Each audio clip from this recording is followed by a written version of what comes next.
ہم نے افغانستان اور پاکستان کے تعلقات کے بہتر بنانے کے لیے اپنا کردار ادا کیا، اور میں بڑے اعتماد کے ساتھ کہنا چاہتا ہوں، پوری قوم کے سامنے کہنا چاہتا ہوں کہ ہم کامیاب ہو کر واپس لوٹے تھے۔ ہم نے دو ملکوں کے درمیان تمام شعبوں میں تعاون کے راستے کھول دیے تھے۔ آج اس پر پانی پھیرا جا رہا ہے۔ کیوں؟ کس کی خوشنودی میں؟ پاکستان کے مفاد میں؟ قطعاً نہیں۔ پاک افغان بارڈر پر رہنے والے پاکستانی، جس میں زیادہ تر پشتون لوگ ہیں، آج چمن کے کیا حالات ہیں؟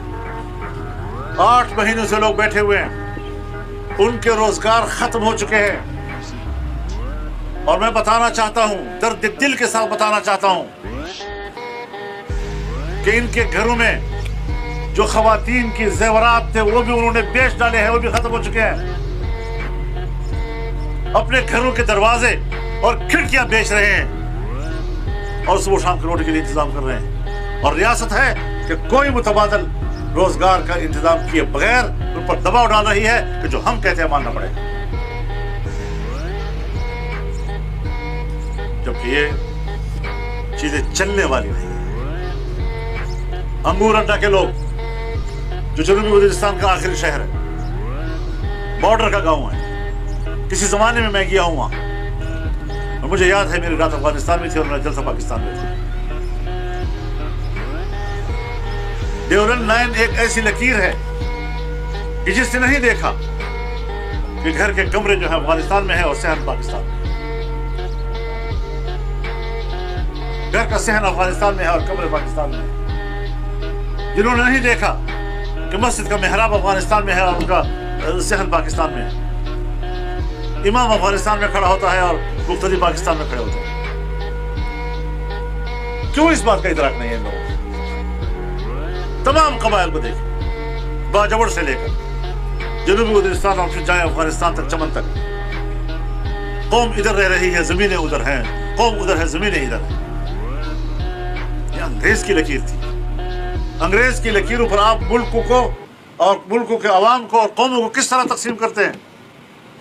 انہوں نے اپنے روزگار کے لیے وہاں لوکل سطح کا کوئی انتظام کرنا ہوتا ہے، آپ ان کے وہ مواقع بھی ان سے غصب کر رہے ہیں، ان سے چھین رہے ہیں، اور عنوان دیتے ہیں پاکستانی مفاد، سمگلنگ کو ختم کر رہے ہیں ہم لوگ۔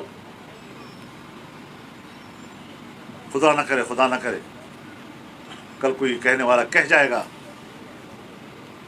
کہ عوام کو تو کہا جا رہا ہے کہ تم سمگلنگ کر رہے ہو، جبکہ عوام سمگلنگ نہیں کر رہے، عوام اپنے روزگار کے لیے دن رات کی محنت کر رہے ہیں۔ اگر سمگلنگ کرتے ہیں تو پھر بڑی سمگلنگ کے بڑے مچھر بھی تو آپ لوگ ہیں، آپ کی ناک کے نیچے لوگ کرپشن کرتے ہیں، تو لوگوں پر کیا ظلم کیا جا رہا ہے، کیوں کیا جا رہا ہے؟ تورخم اور باجوڑ سے لے کر سرحد کے اوپر رہنے والے لوگوں پر زندگی عذاب کر دی گئی ہے، تو ملک کیا بنے گا؟ کیا پھر ایک نیا شیخ مجیب الرحمان تیار کرنے کی کوشش کی جا رہی ہے؟ پھر کسی کے سر ملک کو توڑنے کا الزام تھوپنے کے لیے بندے تلاش کیے جا رہے ہیں؟ اس لیے سنبھلنا ہوگا، ہمیں مسئلے کو حل کرنا ہوگا۔ اور جمعیت علماء اسلام سوچتی رہی ہے کہ شاید ہمارا ملک، ہماری اسٹیبلشمنٹ، ہماری بیوروکریسی اپنے عقل و خرد کی بنیاد پر ان عام لوگوں کی مشکلات کو حل کر دے گی، لیکن اگر وہ جبر کا راستہ لے گی تو پھر جبر کے مقابلے میں ہم اپنے عوام کے ساتھ کھڑے ہو جائیں گے۔ معاملے کو معقولیت کے ساتھ حل کرنے کی کوشش کی جائے، تعاون کے لیے ماحول بنایا جائے۔ ہم ملک کے لوگ ہیں، ہم اس ملک کے لیے بہت کچھ کرنا چاہتے ہیں، لیکن آپ نے ہر اس ماحول پہ آگ لگائی ہے جس ماحول میں تعاون کیا جا سکتا ہے۔ اس ماحول سے نفرتوں اور شکایتوں کے شعلے بھڑک رہے ہیں۔ کہاں کھڑا کر دیا پاکستان کو تم نے؟ اور ناز ہے اپنے عقل و خرد پر۔ آپ کے پاس عقل و خرد نہیں ہے، آپ کے پاس صرف طاقت اور طاقت کا نشہ ہے۔